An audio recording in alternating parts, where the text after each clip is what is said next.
Elon Musk का इंसानों को मार्स पर बसाने का प्लान हमें कोई ख्याली या फिक्शनल स्टोरी से कम नहीं लगता। टेस्ला और स्पेस एक्स कंपनी के मालिक इलॉन मस्क का वाज़े तौर पे प्लान है कि 2050 तक वो मार्स पर इंसानों का एक पूरा शहर बनाएगा जिसमें 10 लाख इंसान रह सकेंगे और वो भी अर्थ की मदद के बगैर। इलॉन मस्क के इस प्लान का मजाक उड़ाया जाता था, लेकिन मार्स कॉलोनाइजेशन के इस ख्वाब पर लोग तब यकीन करने लगे जब नासा ने भी स्पेस एक्स के मार्स मिशन को ज्वाइन कर लिया, क्योंकि पिछले कई सालों से स्पेस एक्स रॉकेट टेक्नोलॉजी में काफी ज्यादा तरक्की कर चुकी है। जैसा कि हम जानते हैं कि इलॉन मस्क की company Tesla electric auto pilot cars बनाने में भी एक्सपर्ट है। इसी तरह स्पेस एक्स के रॉकेट्स में भी ऐसी टेक्नोलॉजी इस्तेमाल की गई है जिसमें वो कम से कम फ्यूल यूज करके स्पेस तक पहुंचाने की कैपेबिलिटी रखते हैं।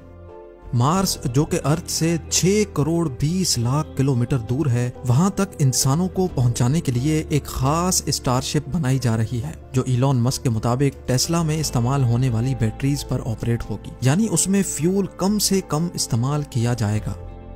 मार्स तक तो वो इंसानों को पहुंचा देगा, लेकिन सवाल ये उठता है कि मार्स पर इंसानों की कॉलोनी कैसे मुमकिन होगी। आखिर इलॉन मस्क और नासा इस हरे भरे अर्थ को छोड़कर इंसानों को इस बंजर मार्स की जमीन पर क्यों बसाना चाहते हैं? ना ही वहाँ सांस लेने के लिए ऑक्सीजन है, ना ही खाने पीने का सामान, और ना ही -100 डिग्री सेल्सियस जितनी सर्दी में सर छुपाने की जगह।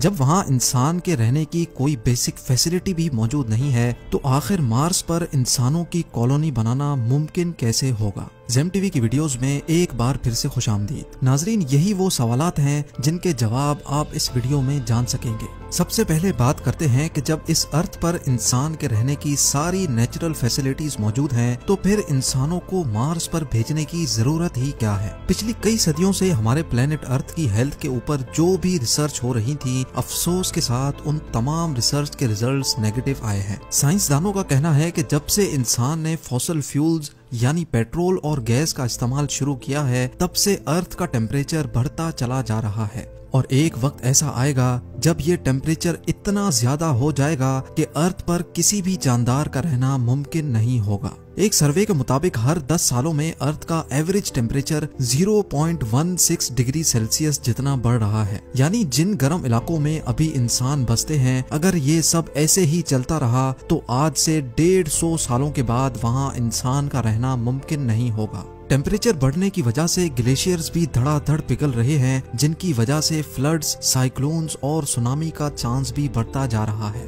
बात सिर्फ फ्यूल के इस्तेमाल की ही नहीं है। इस पॉल्यूशन ने हमारे अर्थ की ओजोन लेयर को भी डैमेज कर दिया है। वो ओजोन लेयर जो सूरज से निकलने वाली जानलेवा रेस से हमें बचाती है, वो भी अब आहिस्ता आहिस्ता करके डैमेज होती जा रही है। यानी एक तरफ पॉल्यूशन से पैदा होने वाली गर्मी और दूसरी तरफ खौफनाक सोलर रेडिएशंस। साइंसदानों को एक बात तो कंफर्म हो चुकी है कि एक ना एक दिन हमारा अर्थ रहने के काबिल नहीं बचेगा, और यही वजह है कि हम इंसान अपने लिए एक दूसरा घर यानी एक दूसरा प्लेनेट अभी से ढूंढ रहे हैं।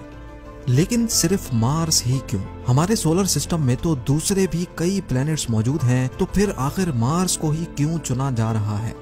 हमारे सोलर सिस्टम में हमारा एक पड़ोसी प्लेनेट वीनस है और दूसरा मार्स। वीनस जो मार्स के मुकाबले में अर्थ से काफी ज्यादा करीब है, लेकिन हम वहां नहीं जा सकते क्योंकि वहां वही सब कुछ है जिससे हम भाग रहे हैं, यानी गर्मी। जी हाँ, वीनस सूरज के गिर चक्कर लगाने वाला दूसरा प्लेनेट है जहाँ गर्मी इतनी शदीद होती है कि लोहे को भी पिघला कर रख दे। दूसरी तरफ हमारा पड़ोसी है मार्स, जो सूरज के गिर चक्कर लगाने वाला चौथा प्लेनेट है। यहाँ वीनस जैसी आग तो नहीं बरसती, पर यहाँ सर्दी अर्थ के आर्कटिक रीजन से भी ज्यादा होती है। सिर्फ कड़ाकेदार सर्दी ही नहीं है जो मार्स पर इंसानों के लिए मुश्किल खड़ी करे, बल्कि ना ही वहाँ ऑक्सीजन है और ना ही पानी, यानी इंसान के जिंदा रहने की बेसिक फैसिलिटीज भी वहाँ मौजूद नहीं है। ये सारी कंडीशंस जानने के बावजूद भी नासा और इलॉन मस्क के पास आखिर ऐसा क्या प्लान है जिससे वो मार्स पर इंसानों को जिंदा रख सकते हैं?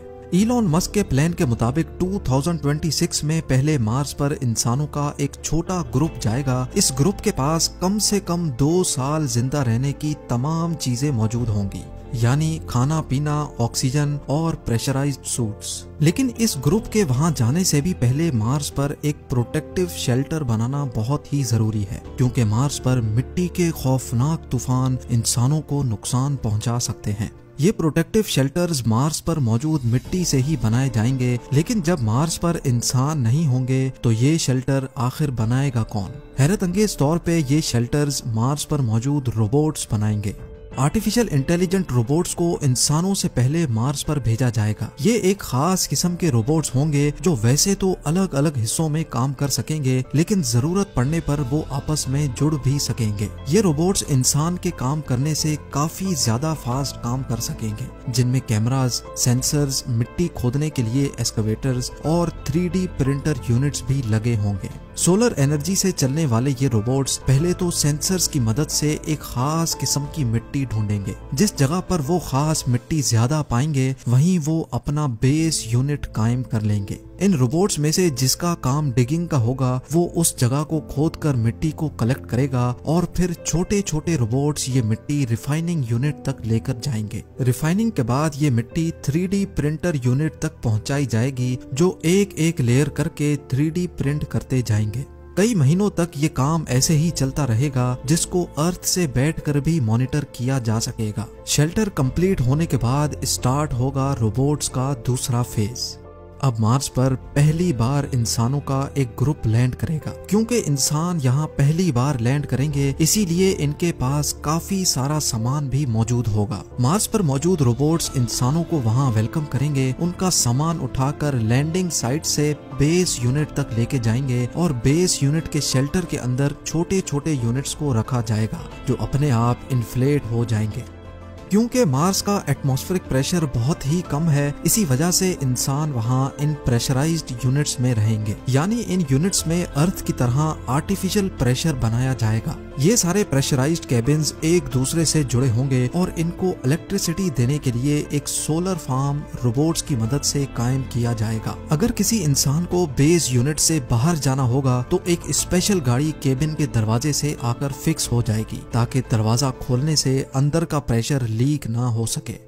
अब बारी होगी मार्स पर एक ग्रीन हाउस बनाने की, ताकि मार्स पर वेजिटेशन की जा सके। साइंस रिसर्च के मुताबिक मार्स पर स्टार्टिंग में सिर्फ पोटैटोज और बीन्स लगाए जा सकेंगे। ग्रीन हाउस के अंदर प्लांट्स जैसे जैसे बड़े होंगे, उनमें से एक ऐसी चीज निकलेगी जिसका होना मार्स पर बहुत ही ज्यादा जरूरी है, और वो है ऑक्सीजन। जी हाँ, ये प्लांट्स मार्स पर सब्जियों के अलावा इंसानों को ऑक्सीजन भी देंगे, लेकिन ये ऑक्सीजन इतना ज्यादा नहीं होगा, इसलिए जल्द अज जल्द मार्स पर ऑक्सीजन बनाने का भी बंदोबस्त किया जाएगा। हैरत अंगेज तौर पे ये एक्सपेरिमेंट मार्स रोवर पहले ही कर चुका है। एक स्पेशल डिवाइस जो सोलर एनर्जी के जरिए ऑपरेट होगी, वो मार्स के एटमॉस्फेयर से कार्बन डाइऑक्साइड को लेकर उसमें से हीट और इलेक्ट्रिकल करंट पास करेगी, जिससे ऑक्सीजन कार्बन डाइऑक्साइड से अलग हो जाएगा और उस ऑक्सीजन को कलेक्ट कर लिया जाएगा। यानी अब इंसानों की एक छोटी टीम वहां ऑक्सीजन भी बना सकेगी। खाने के लिए उनके पास सिर्फ 2 डिश ही सही पर खाना मौजूद होगा,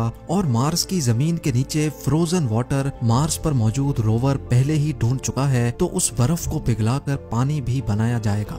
100 बातों की एक बात, मार्स पर भेजे गए इंसान अब बगैर अर्थ की मदद से जिंदा भी रह सकेंगे और वक्त पड़ने पर वापस अर्थ की तरफ रवाना भी हो सकेंगे। लेकिन क्या ये सब ऐसे ही चलता रहेगा? क्या मार्स पर जाने वाले लोग कभी भी अपने केबिन से बाहर नहीं निकलेंगे? अगर मार्स पर जाकर भी ऐसी ही जिंदगी गुजारनी है तो फिर इतने ज्यादा ताम झाम की आखिर जरूरत ही क्या थी? साइंसदानों के पास इस मसले का कोई सॉल्यूशन तो नहीं है, लेकिन उनका ये ख्याल है कि अगर मार्स के एटमॉस्फेयर में कुछ ऐसी चेंजेस की जाएं जिससे मार्स का टेम्परेचर बढ़ जाए, तो शायद आने वाले 100 या 200 सालों के बाद मार्स वैसा ही हरा भरा हो सकता है जैसा अभी हमारा अर्थ है। यानी साइंसदानों के मुताबिक मार्स का टेम्परेचर बढ़ाने से वहाँ दोबारा जिंदगी पाई जा सकती है, और इस काम के लिए जो आइडियाज दिए जा रहे हैं वो जानकर यकीन करना मुश्किल होगा। एक MIT स्टूडेंट मार्गरीटा मैरिनोवा का आइडिया है कि मार्स पर रोबोट्स की मदद से फैक्ट्रीज बनाई जाएं, जो सुबह शाम और दिन रात सिर्फ एक ही काम करेंगी। उनका काम होगा सिर्फ धुआं निकालना, और उस धुएं की वजह से मार्स में भी वही सब कुछ होगा जो अर्थ के साथ हो रहा है, यानी ग्लोबल वार्मिंग।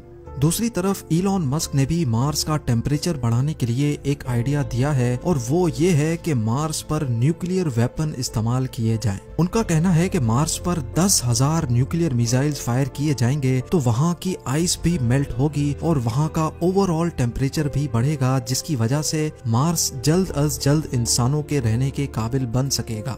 नाजरीन, इलॉन मस्क और नासा का अभी तक का प्लान यही है कि 2026 में पहले इंसानों का छोटा ग्रुप वहां जाकर मुख्तलिफ एक्सपेरिमेंट्स करेगा और फिर हर 2 सालों के बाद जब अर्थ और मार्स एक दूसरे के करीब आ जाते हैं तब वहां मजीद लोग भेजे जाएंगे। 2050 तक मार्स पर 10 लाख लोग ऐसे ही प्रेशराइज्ड केबिन्स में रहेंगे और साथ साथ मार्स का टेम्परेचर बढ़ाने के लिए भी कोशिशें की जाएंगी। उनका ख्याल है कि 100 या 200 सालों के बाद वो मार्स को भी अर्थ जैसा प्लेनेट बनाने में कामयाब हो जाएंगे। उम्मीद है ज़ेम टीवी की ये वीडियो भी आप लोग भरपूर लाइक और शेयर करेंगे। आप लोगों के प्यार भरे कमेंट्स का बेहद शुक्रिया। मिलते हैं अगली शानदार वीडियो में।